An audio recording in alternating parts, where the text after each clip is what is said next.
Hey friends, I hope you're doing really well. This is Tracy Brown, and my team and I of non-diet dietitians provide relatively safe enough care so that you can feel empowered and embodied in your own skin. So if you haven't been following along, we've been doing I'm doing a 7-part series. So that's taking basically some of October and November.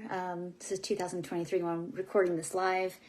And just going step by step through all the ways in which maybe you're feeling stuck from a attachment kind of place. So I think it's just really important to recognize that, yes, we can know mentally and cognitively a lot about food, and we can read all the things and participate in programs and stuff like that. But if we really don't get to the depth of, wow, like, how come it's feeling so hard to let go of, let's say,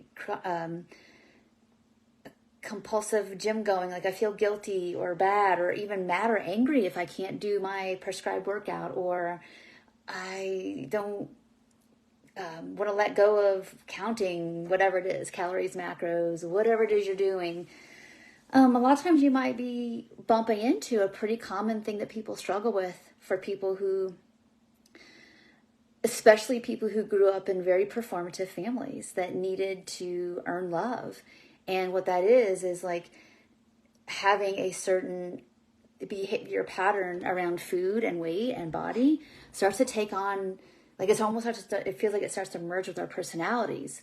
And I'll give some examples. So if you are someone who is kind of got known as the healthy one, the fit one, it's like people know you as that. And so when you stop doing that, let's say counting calories or having these like perfect little bento box, I'm not saying anything wrong with the like certain patterns of eating. What I'm saying is that when it's like this is all people know you as is how you eat, maybe, and you start to do something different and people are like making comments about it and it's really uncomfortable, and you're going to feel the pull to want to go back to like, it was just so much easier if I would just pack my lunches at work in a certain way. I hated when people comment on my food and like, oh, you're so healthy. But it's also so uncomfortable to like people be making comments about it in general. And I know it's hard to stay the course and know that eventually people will stop paying attention to what you're doing because it's not novel anymore to see you eating a variety of food. And when we're not really sure what we're doing, where we're going, who we're going to be, it is very tempting to want to like hold on to that old identity. All right, so we're going to talk about some steps in another video this week about how to work with, like, what do I do if I don't know who I am? Basically, if I'm not restricting, binging, purging, dieting, being the fitness person, whatever, if that's not my identity, what is? And I have some pretty poignant stories to share with you all in our next video. But for today, I want you to start to think about like, wow, like if I'm not always pursuing trying to be on a diet, like, who am I and here's your questions. Who am I and what do I like to do? If, I'm not constantly pursuing weight loss, whether I'm losing weight or not, like, what do I do with myself?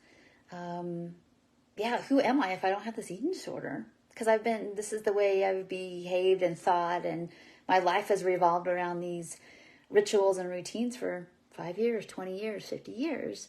What do I do? And so we'll talk about that next video, but for today's video, it's really important that we just kind of sit in some compassionate witnessing, like, yeah, like people are surprised if I don't go to the gym 6 days a week or run or whatever it is that you're used to doing, or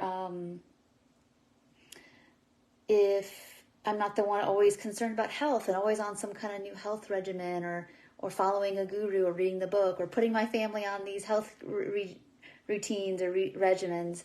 I've been doing this stuff since I was 5 or 10, 15, like in those formative individuation identity years. Of course, that stuff is going to get a little bit merged and wired up with maybe some really good characteristics about you that have been so overcoupled with diet culture stuff that you don't really know what else you would do and who you are and how you would spend your time. So take a minute to be compassionate and poignant. Again, as I always say, bring notebooks and pens to these mini sessions here, because I know they're not really sessions, but they are invitations go deeper, and to not it just being about not dieting. We're not binging. It's really about like, what is the function of all this? And if we don't understand the function, we'll be performative with our recovery and it won't be embodied. All right. So again, be thinking about like, how are some of the ways that food or movement of any kind, how has that gotten kind of twisted up with some of your personality or your identity? Just get clear about that. And then in the next video, we're going to talk about how to, again, name that a little bit more clearly, as well as what do you do? What do you do with that? So I look forward to seeing you next video. Please share with your friends if they've been dying for some of this information too. And in the comments below, I'll put a couple more posts to remind you of this series, what we're doing here, what we're trying to accomplish. And just, again, would love to hear your comments about how you identify with this or how this resonates with you. So thank you so much, and we'll see you in the next video. Bye for now.